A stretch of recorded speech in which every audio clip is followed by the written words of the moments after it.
Distance and displacement. ठीक है, दूरी और विस्थापन क्या होते हैं? तो डिस्टेंस होती है हमारी total length covered by a moving body. Total length travelled और covered by a moving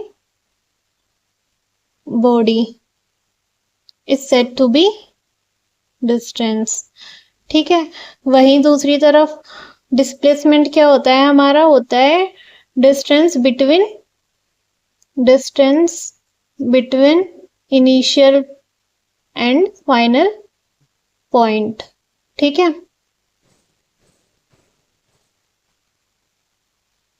for example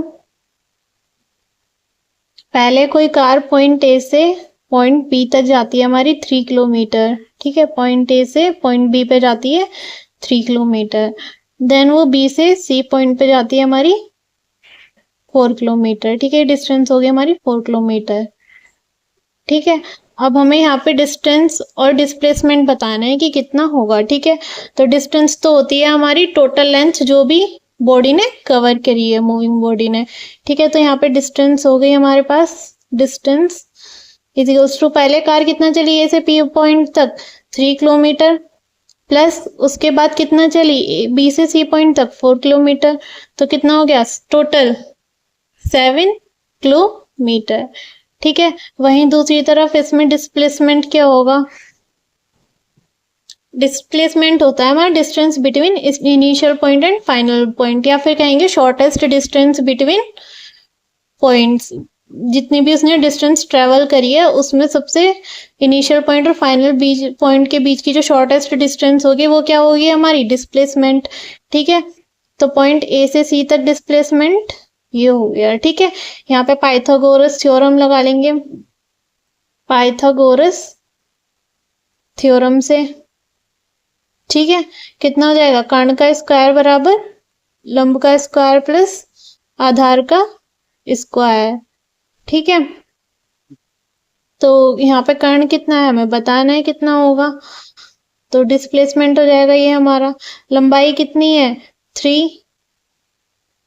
ठीक है, प्लस बेस कितना है हमारा, सॉरी ये लंबाई है 4 और बेस है हमारा 3।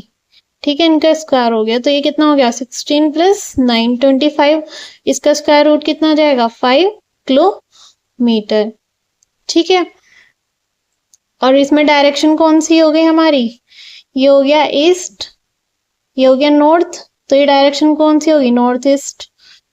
ठीक है, इतना हमने बता दिया कि वो कितना चला है 5 किलोमीटर और कौन सी डिस्टेंस में? नॉर्थ ईस्ट में। ठीक है, लेकिन डिस्टेंस में हमें केवल टोटल डिस्टेंस जो कवर करती है मूविंग बॉडी वही हम बताते हैं। तो डिस्टेंस हमारी कैसी क्वांटिटी होती है? स्केलर क्वांटिटी, स्केलर क्वांटिटी, या फिर हिंदी में से बोलते हैं अदिश राशि।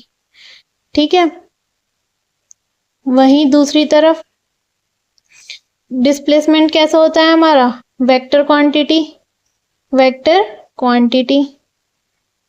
ये क्या होता है हिंदी में हमारा? सदिश राशि। ठीक है, इसमें केवल परिमाण की आवश्यकता होती है हमें, इसलिए कैसी राशि होती है हमारी? अदिश, यानी मैग्नीट्यूड। ठीक है, और इसमें हमें डायरेक्शन एंड मैग्नीट्यूड दोनों पता होते हैं, इसलिए एक ऐसी क्वांटिटी होती है वेक्टर क्वांटिटी या फिर सदिश राशि। ठीक है, वही डिस्टेंस हमारी कभी भी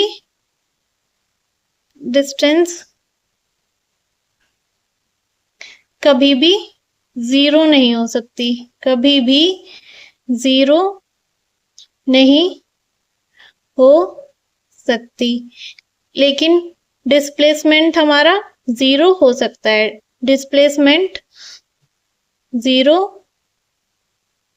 हो सकता है, नेगेटिव भी हो सकता है एंड पॉजिटिव भी हो सकता है। ठीक है, और डिस्टेंस एंड डिस्प्लेसमेंट का रेशियो हमेशा, डिस्टेंस और डिस्प्लेसमेंट का रेशियो हमेशा एक से बड़ा या फिर एक के बराबर होता है। दूरी और विस्थापन का अनुपात हमेशा 1 से बड़ा या 1 से बराबर होगा। ठीक है। सेकेंड पॉइंट, यदि कोई पॉइंट यहाँ से कार ने चलना स्टार्ट करा है, ए पॉइंट से चलना स्टार्ट करा है और वापस वो हमारी इसी पॉइंट पे आ गई है, ए पॉइंट पे। ठीक है। यहाँ पे करंट कितना हो गया हमारे पास 5। ठीक है।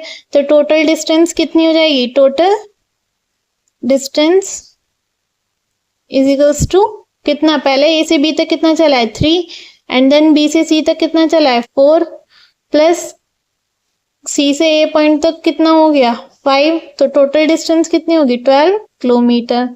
ठीक है। ये हो गई हमारी डिस्टेंस।